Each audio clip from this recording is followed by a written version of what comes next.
notched out part of my fan shroud for a little extra clearance for my intake manifold. So I removed some of the rubber flaps just so that way I can look and double check my depth while I was cutting through, just to make sure I didn't cut too deep.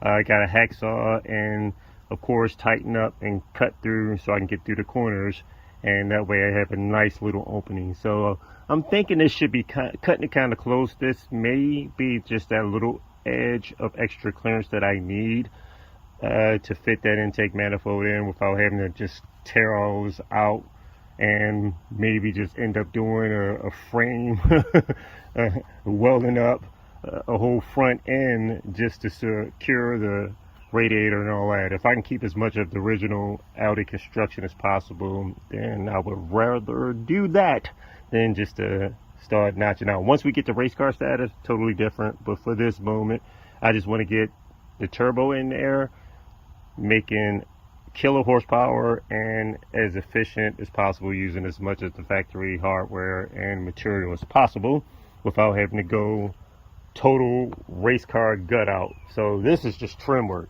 That's minor. You're putting in turbochargers and doing aftermarket things that the car didn't come with. That's a part of the norm. But getting this monster back there nice and neat into the factory confines of the engine, that was a challenge. And making sure we had the proper hood clearance for this huge straight gate and things like that. So even returning back with a huge 4-inch outlet coming off of my turbo housing and stuff like that, this is challenging in the tight confines of this Audi TT, as well as you can see the prop shaft down there for the all-wheel drive system. So it's tight, and I'm managing to work some magic and squeeze all this stuff in here and have the hood still closed properly without any type of obstruction, which has been great so far. So next challenge is, as I stated, getting this intake manifold in here. At first I was going to go with the side runner that kicked it off to the passenger side, but I was doing some test fitment, and the intake manifold that I had originally purchased a while ago, which is a center feed skunk 2 for my GTR race car, which is buried under all of that trash. Another story. That is just embarrassing.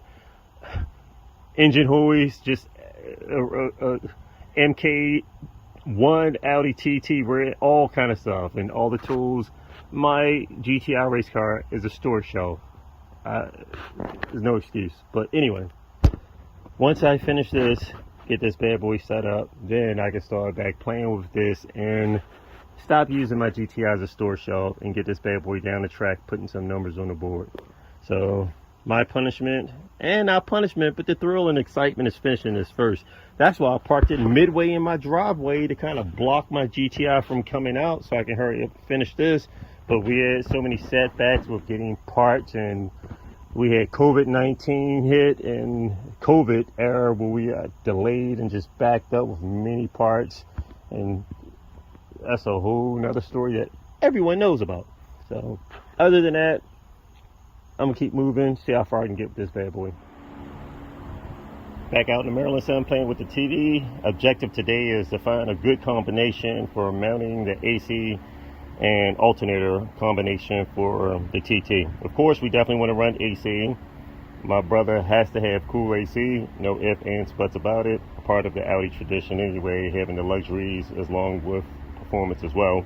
So I have two options. Initially, we was running the Touareg setup. That placed the alternator, and that's on the left side. That placed the alternator up a lot higher, as you can see it sticking out, and brought my AC compressor up also, because that style bracket has provisions for running a power steering pump. Now, we have an electronic rack. We don't have the power steering on this car, so that was just miscellaneous extras that came along with the bracket. Side style setup is more set up for our application. That drops the alternator down a lot lower. This bracket is up higher, so I'm going to swap around some combinations, see which one will mount better and give me the better options for running my center feed intake manifold.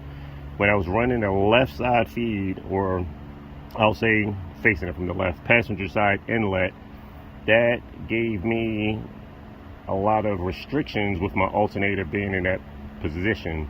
So we'll just play around with the center feed, see which setup is going to be best, and take it from there. So I remounted the Touareg setup just for pictorial, so other viewers can see my slight challenge and obstacle. So that mounts this alternator up a lot higher. So putting the larger plenum right here, major interference with my intake manifold. So I'm holding my intake manifold plenum in position, and that positions me quite a bit further out from the engine that I would like to have.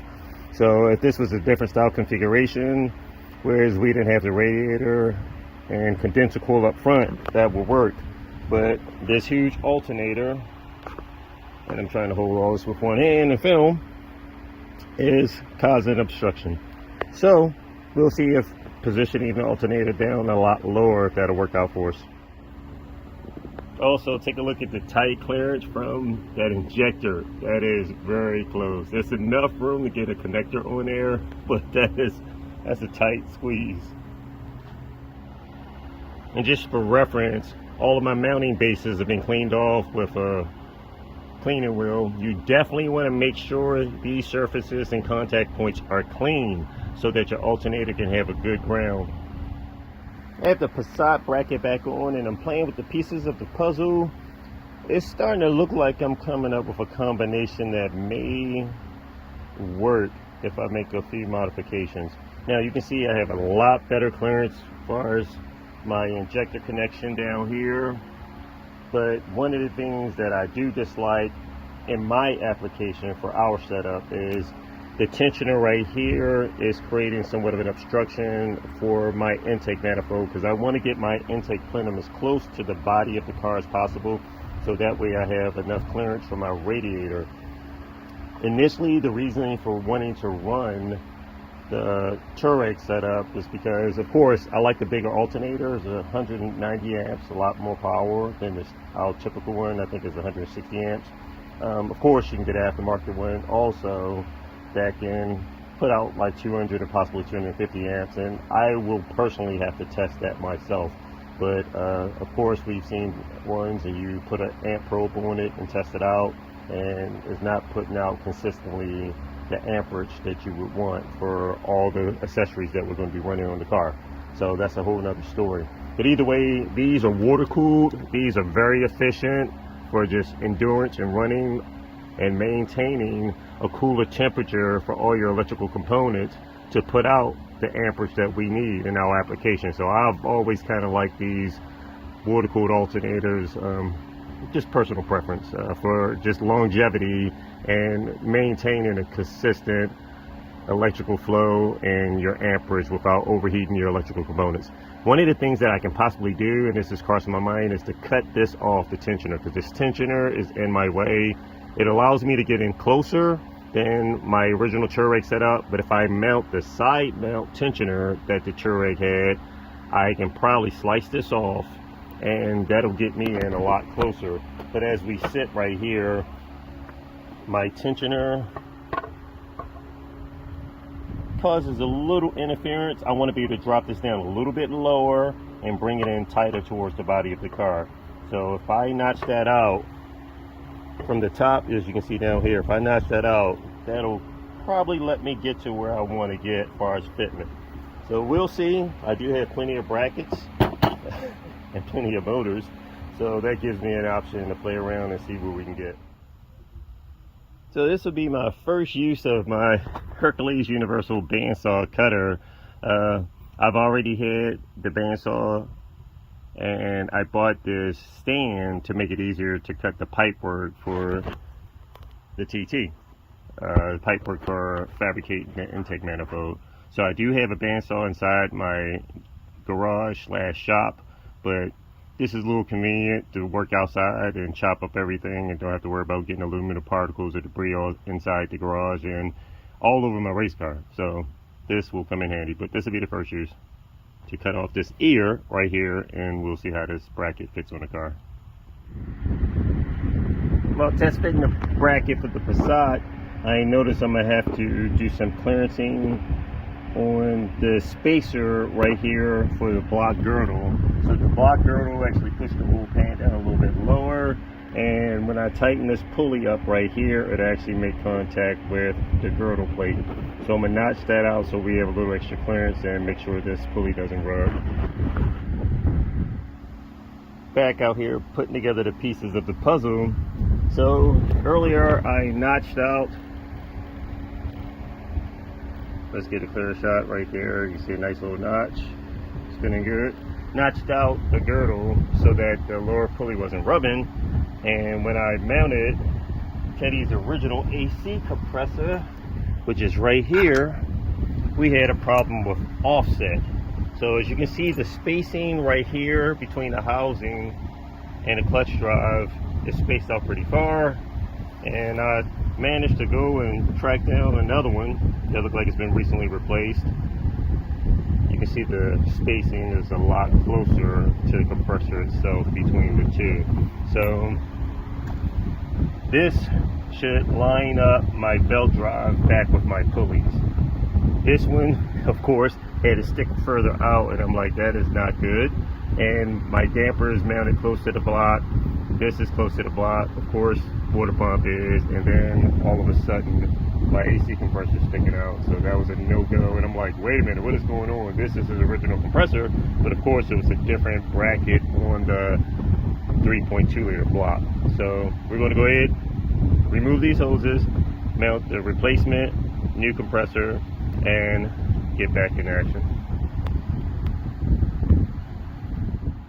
Okay, we're slowly making some progress. So AC compressors on, pulleys lined up back there, so we look good. You can look back there and see all of these are lined up great.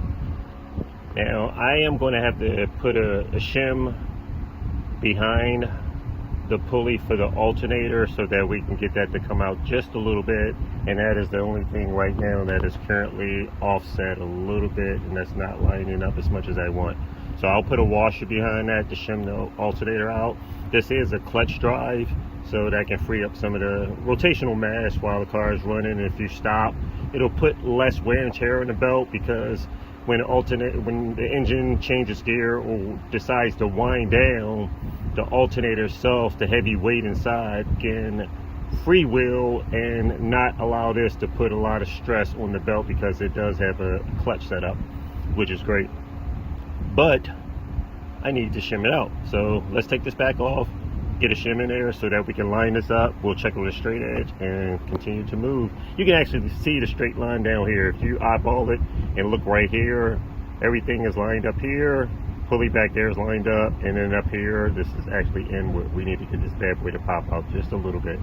Probably somewhere close to, I would say maybe 4 millimeter, 3 or 4 millimeters, and we'll be good to go.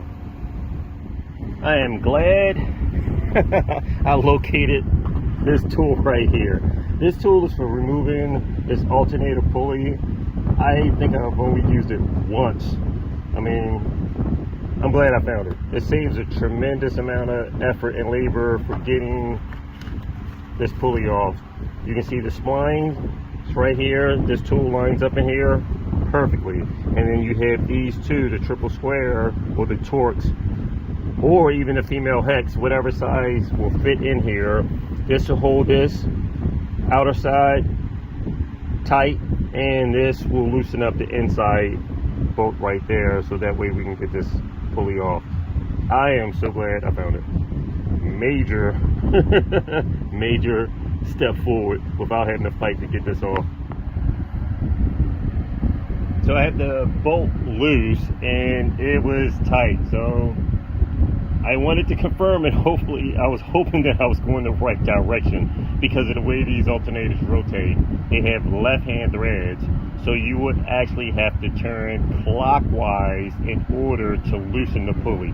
So on my wrench itself, I had my wrench set for on. I needed to have a long enough, pretty much box-end wrench, long enough for extra leverage, and using this big breaker bar, and I got it on the first shot, but Of course, there was some nervousness making sure I was going the right way, but it's spinning off, as you can see right now. And I'm just, once it broke free, I got one hand and I'm actually spinning this whole setup off. So it's great to have the right tools. It's off. Right tool for the right job comes in handy, because it can make a difficult job tremendously easy.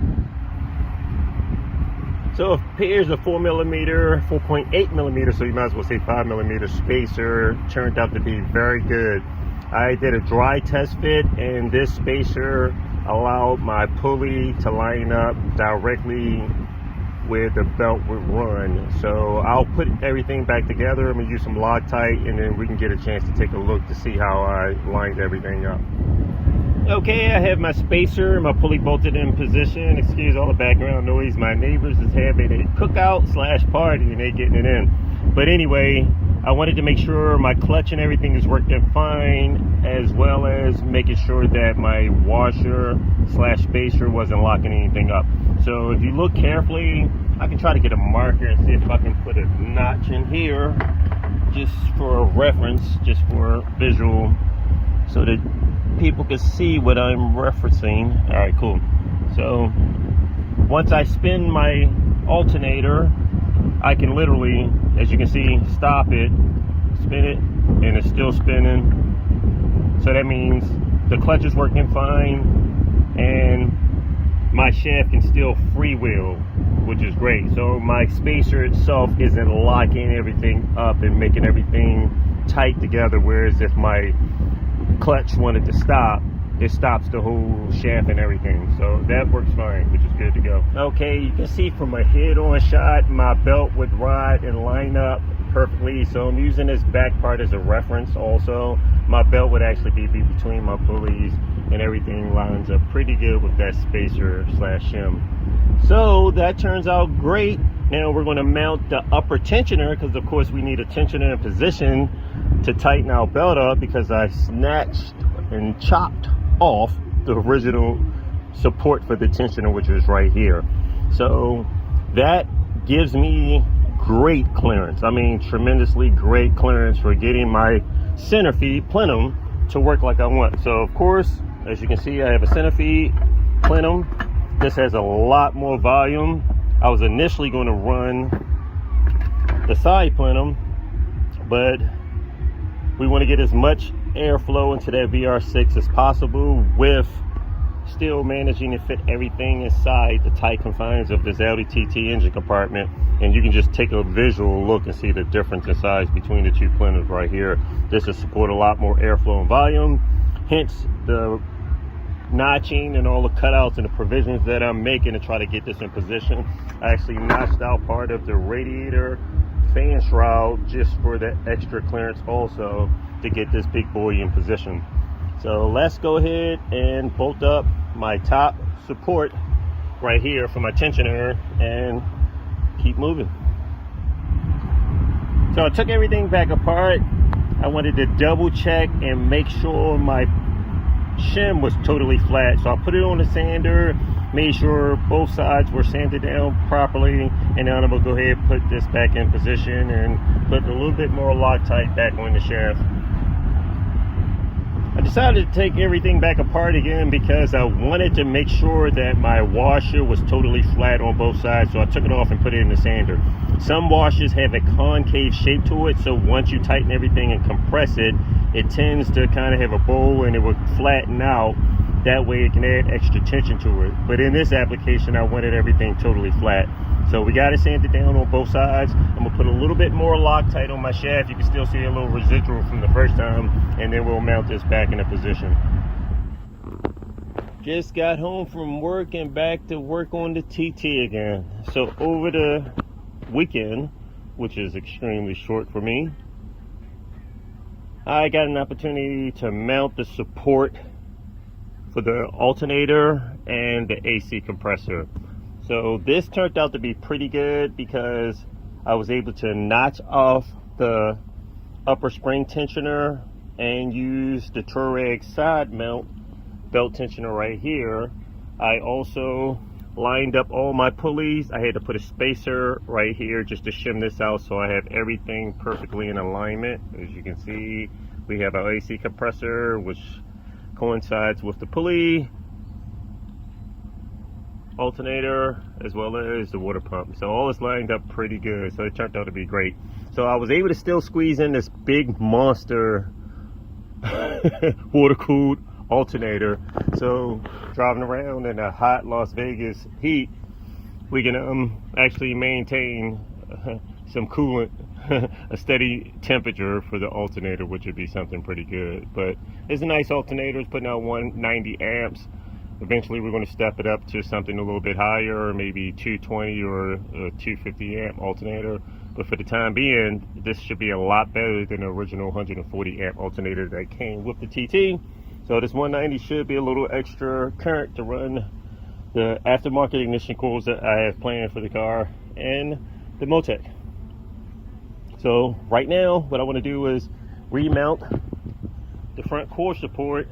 I notched this out also for provisions for the intake manifold. And originally I was going to run a side feed manifold, but this is now set up to run the center feed.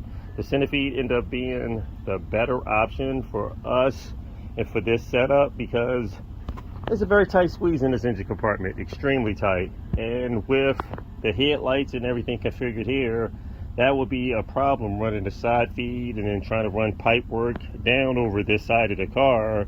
So the center feed, I can come straight down the middle, come up under the support frame rail, and then dive right into the intercooler, shoot across, come back around, bam, right into the turbo. So, but actually flow would be the opposite way.